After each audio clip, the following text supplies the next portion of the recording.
Hello, everyone, and welcome to another episode of the First Year Experience Podcast. My name is Nicholas Balderas. I'm going to be your host for today. Today, we still have our gurus. We have Gerson, Salinas. How are you doing, Gerson? Pretty good. Thank you for asking. You're welcome. And today, we also have Richard Tapia. He's going to be stepping in for Jerry Galindo, and he is another one of our gurus. Richard, how are you doing? I'm doing good too. It's nice to be back again. Yeah, second time, right? Yeah. So today is going to be a very special episode. We have a very special guest. Her name's Stephany Lopez. She works with the Google Developer Student Clubs here at the University of Texas, Rio Grande Valley. And we're going to go ahead and let her introduce herself and tell us a little bit about herself and her role with GoogleDSC. Thanks. Hi, everyone. My name is Stephany Lopez. I'm a computer engineering student here at UTRGV, and I founded Developer Student Clubs at UTRGV last year, and now I am a student advisor for the organization. That's great. I know we've been wanting to feature some new organizations here on our podcast, and it's just been a thing that we've been working on, and we've been kind of maintaining the general structure of the university. We're kind of going through services and different opportunities here, but I really think the students can benefit from getting kind of a student org perspective of what's going on and, you know, how people are getting and staying connected. So I'm just going to go ahead and open it up.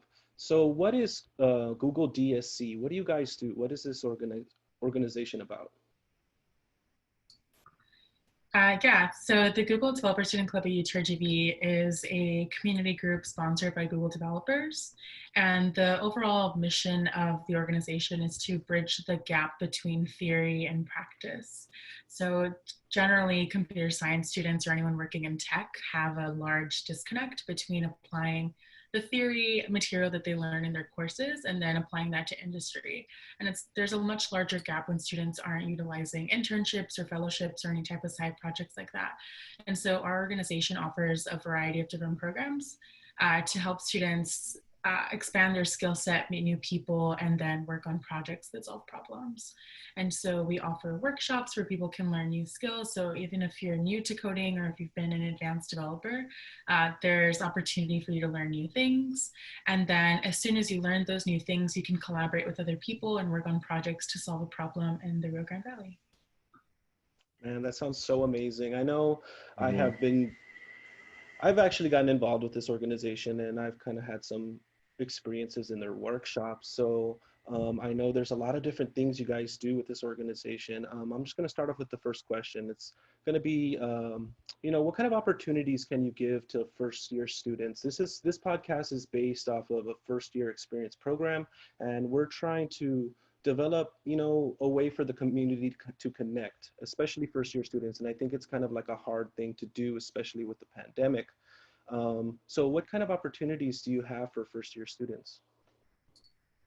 So DSC offers a wide variety of programs. So the most important thing that we offer are events. And just in the beginning of the semester, we offered our career development series. So if you are a student looking for internships and new jobs or other things where you might need to have different types of professional development skills, we offer events and workshops so that you can expand on those skills. And so we have resume workshops, we have interviewing workshops, we have how to build your own LinkedIn profile and how to make the most out of your cover letter. And so those are very important professional development skills wherever you are. And so you don't have to be a computer science student to join the org in general, but you don't have to be a computer science student to utilize those skills. Those are very important across any major or field. And then secondly, for first year students, it's kind of intimidating. There is like that sense of imposter syndrome that happens a lot with students, especially in computer science. And so we offer a lot of beginner-oriented workshops. And so sometimes that's introduction to programming or introduction to a specific language. And even if you're an advanced developer, you may have a curiosity for a specific platform or tool. And we offer those introductory type workshops for those types of platforms. And then aside from that, we have a really good community of people who are already in the later 2 years of their undergrad career, and then grad students that can offer mentorship for people who are having questions about what they want to do in their career, and then also navigating their own undergrad courses. And tell me a little bit about this imposter syndrome. I know it's something that's been communicated for particular computer science and, you know, people getting into the engineering degree. And it kind of happens when you go into, I guess, a really technical placement or a technical job related field. What is that imposter syndrome? Yeah, so imposter syndrome is a feeling someone gets when you feel like you're not qualified or have the right skill set for a specific position. And so it's kind of like that game Among Us, like, who is the imposter? Who's going to figure out that it's me, you know? But I think something that we reiterate to a lot of people that in the community is that, like, you are qualified and you do know a lot of skills, and it's really up to you to see the value in yourself so that other people can see the value in you too. So sorry. so I don't want to be the only one talking. So I'm going to go ahead and open it up to Gerson and Richard. You know, if you guys have any questions, go ahead and feel free to step in. Yeah. Okay, you can go first, Gerson. Go on. Okay. I was gonna mention that it seems like a common thing what you were talking about before of there's the disconnect between like learning something and actually using it. So it seems like this is very useful thing that you guys are doing. And I just wanted to ask, like, what would be some of the different programs that you guys provide? Yeah, that's a great question. So something that happens often is that students in CS or any type of programming course will learn some of the fundamentals. So usually that consists of like variables and conditionals and loops. And then the difficulty is how to take these really important fundamental computing concepts and then apply them to something that exists in the market. And so to alleviate this issue and bridge that disconnect, we'll have workshops like creating your first mobile app or introduction to JavaScript, where we can review those concepts in a different language and then build something at the end of it. And so it doesn't always have to be a mobile app, and you don't have to be an expert at that. It's really collectively as a team learning things together. And so we take these core concepts that people learn in their courses and then introduce it in a different medium. So it could be a different language or a different platform. And then at the end of each event or program, we're trying to have something tangible that you can show off either on your resume, on your portfolio, so you can have ownership over something that you build. That's really good. Especially like you said, to have something tangible to show that, hey, I'm actually been working on this stuff, and I think it's gonna make it easier to get hired. Mm-hmm. It's really good. Yeah, I think that because sometimes it's not as exciting as having like a physical product. Like with electrical engineering, you could build like a really cool robot, or I don't know, something else that has like hardware element in it. And then with computing, it's a little bit more difficult to see impact when you have either no users or something that isn't accessible. And so in building these projects, we want people to say like, hey, I built this and this is why it's beneficial to whatever user it's based for. I know in the program you guys are featuring some type of challenge. They've been this kind of discussion within your program or within the organization that you have a Google challenge. Could you tell me a little bit more about that and maybe how it plays into research? Sure. So the Google Solution Challenge is a program sponsored by Google. And the purpose of this initiative is to find a local problem in your community. And so that could be at your university, at your house, something that you and your friends share in common, and then to build a solution towards that. And so some projects that have been submitted are neural networks to help visually impaired people learn how to type Braille using an interface or an app or something like that. And then it could also be something like choosing a new Spotify playlist by just pressing one button. And so it doesn't have to be a really concrete life-changing problem, but as long as it impacts one user or a specific group of people, it's something that is definitely impactful.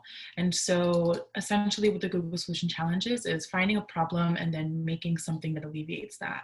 And members from DSCs across the globe, so in Asia, in Africa, in North America, and Latin America, all come together and build these projects, and then they share them with Googlers and get feedback, and then also learn how to implement new features that will actually make the project impactful. That sounds awesome. Yeah, that's pretty amazing. I mean, like, it has a real influence on our community. I think, I don't know, projects that have to do with UTRGV would probably be kind of an amazing thing. I don't know, an app where we can have around. I think they already have that app. It's called Navigate. So shameless plug right there. Richard, do you have any questions for Stephany? Yeah, actually, I was wondering because I was talking to Jerry before everything, and he was telling me about this, and I didn't know about it before. And I was wondering, like, if I wanted to join, how would I do that? So you could join on Veiling. You can just type Developer Student Clubs or DSC, and then you should find our organization on the page. And then if you want to register for any type of events, you can type bit.ly. So that's bit.ly/DSC-UTRGV-events. And then you'll see all of our past events and then any upcoming ones as well. But there's no membership fee, any type of required volunteering hours. You just show. Sorry, you kind of cut off there a little bit, Stephany. I think you said there's no membership fee and no volunteering hours. Just kind of show up and be part of the organization. Is that right? Yeah, correct. Okay, that's great. Yeah, that's really good news. I mean, there's a lot of different people that are doing different things around the university. What does that say for, I guess, not just new students, but people who don't have a major, who like really don't, know what they want to do? What can you say to them? I think that wherever you go, I definitely share or resonate with that feeling of having a lot of different interests, and it could be difficult to kind of narrow down to one specific major or field. And so even if you're interested in design or healthcare or politics or art, all of these kind of have an intersection that really is technology. And so it's becoming a much more prominent part of our lives. And I'd encourage you to, even if you're not interested in becoming a software engineer or a computer programmer, I'd encourage you to stop by at one of our events online, not in person, and just talk to some people. A lot of people have come from different backgrounds. And so one of our team members actually has a bachelor's in microbiology, and then another one has one in art. And so there are a lot of different interests here. And even if you're not interested in computer science or becoming a software engineer, you're definitely welcome in our community to either hang out and meet new people or learn something new. And so can anyone join if they don't ask for like a major specifically or anything like that? Yeah, anyone can join. You don't have to be a computer science major. You don't have to be even in STEM, really. We welcome anyone to join. And there's a lot of different workshops that we offer. And so one of our next events is data cleaning with Python. And that's a really, really beneficial skill to have. If you're a business major, if you're an art major, anything like that, having that skill is really, really helpful, and other things like that too. So yeah, you don't have to be a CS major, any type of STEM major. Feel free to stop by. You're welcome in our community. And how often do you give like the basic programming language, like the introduction workshop? How often do you do that? Like, because if you get new people every now and then, like what if they don't know anything about it? Yeah, that's a great question. So we definitely offer at least at a minimum 2 beginner workshops per month. And so it could be a beginner to something different each time. So one will be a beginner to using GitHub, which doesn't require any programming language, or it could be a beginner to Android, where you can learn how to create your first app and you don't really have to know anything. And so we try to make the barrier of entry very, very low so that it's accessible to a lot of people. And then in addition, if you wanted to learn something but you couldn't make the event or you wanted to ask a question, we have all of our workshops recorded on our YouTube channel, and then we also have our Discord. So if you have questions and you want to ask and get some answers, then you can also ask them there. But we have beginner events every month. So we're rounding up towards the end of our podcast, but I really wanted to ask this one question, and it has to do with the pandemic. I know we're all going through it. It's a topic of conversation, and it's just been, snowballing ever since. But on the brighter end, you're still gathering online, which is great. And my question to you is, how has the pandemic affected your organization? And, has there been any barriers or maybe potentially things that you've overcame and like some success stories? Yeah, the pandemic definitely was an interesting barrier to overcome in March. So initially we would have, like last year we had events every week, and it's really hard to replicate that feeling of bonding over like pizza or guanjas or coffee and just like learning something new. And so it's a difficult thing to replicate when it's online. But we've tried a couple of different things. So talking about things that are off topic to computer science, like talking about music and talking about other things that are happening in the world, or just talking about like mental health, like how's everyone doing, what's going on in your week. And I'd say that even with the circumstances, I'd say that because of the pandemic, our events have become at least more accessible to other students, and so we can share like a flyer on Facebook or via link or social media, and people will learn more about it, which is definitely an obstacle that happened in person. Yeah, I know a lot of things have been kind of difficult for everyone to transition onto online learning, and then being part of like your organization is kind of weird, but there has been kind of a benefit because we realize how weak our infrastructure is, and eventually, this platform is going to be a very important thing in our society. So I think it's great that you guys are being pretty successful in your endeavors. So we're towards the end. Is there any other questions that maybe Richard or Gerson you may have? Well, just like, is there any upcoming events that we should keep an eye out for? Yeah, so next week on Wednesday, October 14th, we have our data cleaning with Python and Pandas workshop. So if you're interested in data cleaning and want to know more about what data entails, or if you're interested in Python, the programming language, we're having that next Wednesday, and we'll share the link on our Discord and also on VLink. And then after that, we have data visualization with Python, and these are relatively accessible to beginners.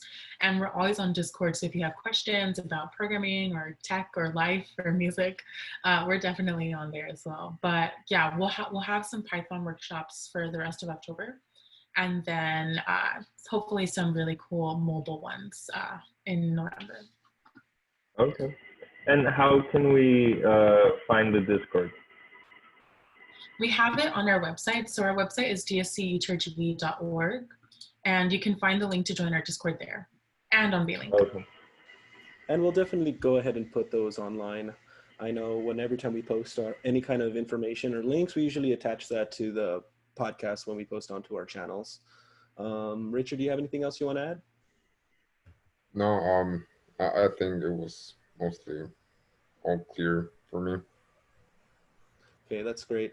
All right, so again, I'd like to thank our guests and our gurus. I'd like to thank our gurus for joining us today and helping us out. I know this podcast was coming at a last moment, but we wanted to get something organized and just keep it kind of rolling. I want to thank Stephany Lopez for joining us today. Is there any last kind of words you would like to add, Stephany? If you have any questions about computer science or tech or anything related to just life at UTRGV, feel free to reach out to either myself, I'm Stephany Lopez, or at Stephany Lopez on the internet, and come hang out with us at dsc UTRGV. We're super awesome, not to brag, but we're pretty cool.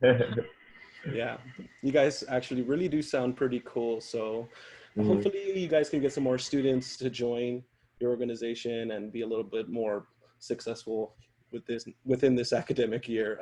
My name is Nicholas Balderas, and thank you again for joining another episode of this First Year Experience podcast.